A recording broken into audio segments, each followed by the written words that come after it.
The 150th anniversary of the Vande Mataram song is being celebrated across the country, remembering its important role in the country's independence movement. This was stated by Chief Minister Dr. Manik Saha at a state-level function organized in the premises of the Secretariat on the occasion of the 150th anniversary of the Vande Mataram song. Bharat मातानि मांकायाव खुंबोथोब याफारि दंगो तेलिनि पान्दानि नारवाय नि तांथां अक्रा बरम गरां बचां प्रदीप कुमार चक्रवर्ती सारनु नि तांथां अक्रारो ताबु Bharat मातानि मांकायाव खुंबोथोब याफारि दंगो. The state's main event marking the 150th anniversary of the Vande Mataram song was held at the Mahakaran premises. The chief guest present there was the state's Chief Minister Dr. Manik Saha. The event began with the offering of tributes to a portrait of Bharat Mata.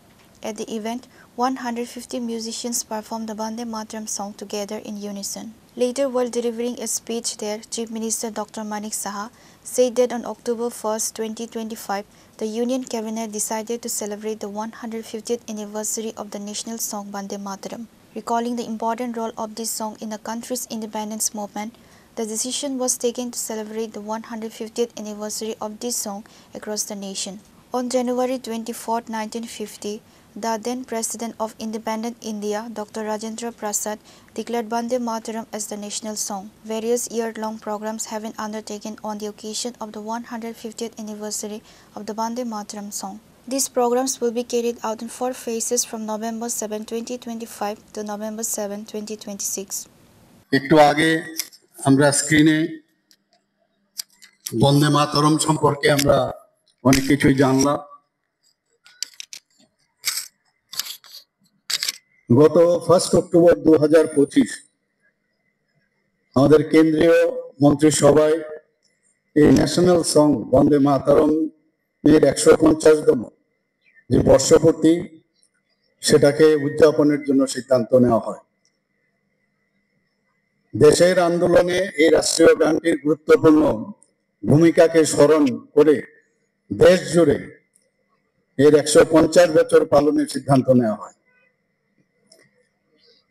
Anandamath বঙ্কিমচন্দ্রের এক বিখ্যাত উপন্যাস আমরা সবাই জানি, যেটি ধারাবাহিকভাবে প্রকাশিত হয়।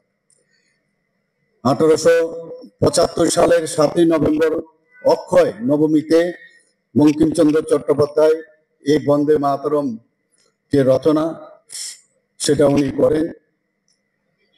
1896 সালে কলকাতার গুরুদেব রবীন্দ্রনাথ ঠাকুর ভারতের জাতীয় কংগ্রেসের যে কলকাতা অধিবেশন, সেই অধিবেশনে উনি এই রাষ্ট্রীয় গানটি গেয়ে শোনান। পরবর্তী সময়ে বন্দে মাতরমের যে প্রথম যে 2টি স্তবক জাতীয় কংগ্রেসের বৈঠকে নিয়মিত গাওয়া হতো, ধীরে ধীরে এই রাষ্ট্রীয় গানের জনপ্রিয়তা বাড়তে থাকে এবং স্বাধীনতা সংগ্রামের কাছে মুক্তির যে মন্ত্র হিসাবে পরিগণিত হয়।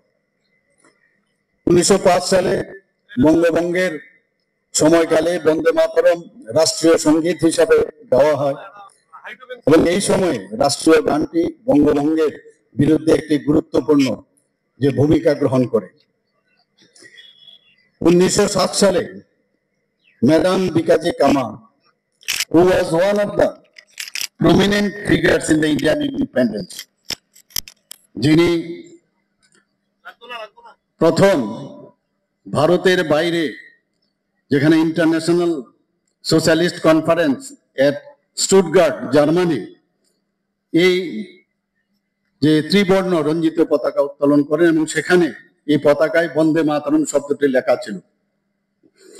আজাদ হিন্দ সরকারের ঘোষণাপত্রের সময়ও বন্দে মাতরম রাষ্ট্রীয় গানটি গাওয়া হয়েছিল। 1949 সালের 24শে জানুয়ারি স্বাধীন ভারতের তৎকালীন যিনি প্রথম আমাদের রাষ্ট্রপতি ডক্টর রাজেন্দ্র প্রসাদ গণপরিষদে, একটু আগে আমরা এখানে স্ক্রিনেও আমরা দেখতে পেয়েছি, একটি বিবৃতি দিয়েছিলেন। তিনি বলেছিলেন স্বাধীনতা সংগ্রামে বন্দে মাতরমের যে গুরুত্বপূর্ণ ভূমিকা, তার পরিপ্রেক্ষিতে রাষ্ট্রীয় সঙ্গীত বন্দে মাতরম জাতীয় সঙ্গীত জনগণ মন এর সমান মর্যাদা পাবে এবং সমানভাবে সম্মানিত হবে। ব্রিটিশ শাসনকালে বঙ্গভঙ্গের প্রতিবাদে জাতীয়তা বোধ সৃষ্টি একতা এবং শাসকের বিরুদ্ধে দেশ জুড়ে যে জনগণের প্রতিবাদ এই বন্দে মাতরমের মাধ্যমে উচ্চারিত হয়।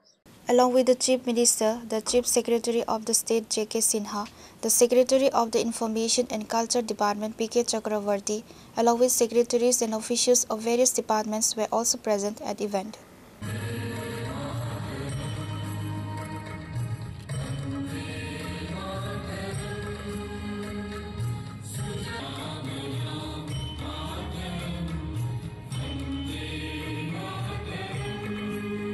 Reported by Amit from Agartala, Chinikhara.